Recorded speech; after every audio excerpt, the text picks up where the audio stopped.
മലയാളത്തിൻ്റെ നിത്യഹരിത നായകൻ പ്രേം നസീറിൻ്റെ മകനും നടനുമായിരുന്നു ഷാനവാസ്.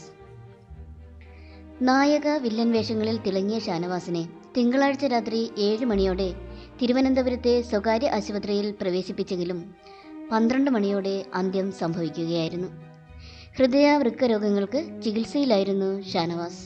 പ്രേം നസീറിൻ്റെയും അദ്ദേഹത്തിൻ്റെ ഭാര്യ ഹബീബ ബീവിയുടെയും പുത്രനായി തിരുവനന്തപുരത്താണ് ഷാനവാസ് ജനിച്ചത്. അദ്ദേഹത്തിന് 3 സഹോദരിമാരാണ് ഉള്ളത്.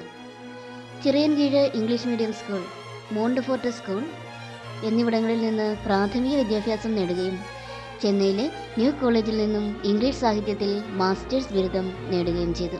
അംബികയുടെ ജോഡിയായി ബാലചന്ദ്രമേനോൻ സംവിധാനം ചെയ്ത പ്രേമഗീതങ്ങൾ എന്ന ചിത്രത്തിലൂടെയാണ് അദ്ദേഹം സിനിമാ രംഗത്തേക്ക് അരങ്ങേറ്റം കുറിച്ചത്. മഴനിലാവ്, ഈ യുഗം, മണിയറ, നീലഗിരി, ഗർഭശ്രീമാൻ, സക്കറിയയുടെ ഗർഭിണികൾ തുടങ്ങി ഒട്ടേറെ പ്രമുഖ ചിത്രങ്ങളിൽ വേഷമിട്ടു. തമിഴിലും മലയാളത്തിലുമായി 50-ലധികം ചിത്രങ്ങളിൽ അഭിനയിച്ചിട്ടുണ്ട്. പൃഥ്വിരാജ് ചിത്രം ജനഗണമനയിലാണ് ഒടുവിലായി വേഷമിട്ടത്. ശംഖുമുഖം, വെളുത്ത കത്രീന, കടമറ്റത്ത് കത്തനാർ, സത്യമേവ ജയതേ തുടങ്ങിയ സീരിയലുകളിലും അഭിനയിച്ചിട്ടുണ്ട്. 2011 പുറത്തിറങ്ങിയ ചൈന ടൗൺ എന്ന മലയാള ചിത്രത്തിലൂടെ സിനിമാ രംഗത്തേക്ക് പുനഃപ്രവേശനം നടത്തിയിരുന്നു. ഷാനവാസ് മലേഷ്യയിലായിരുന്നു സ്ഥിരതാമസം.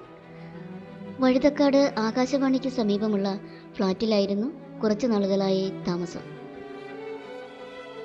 പ്രേം നസീറിൻ്റെ മൂത്ത സഹോദരിയായിരുന്ന സുലൈഖ ബീവിയുടെ മകളാണ് ഷാനവാസിൻ്റെ ഭാര്യ ഐഷ ബീവി.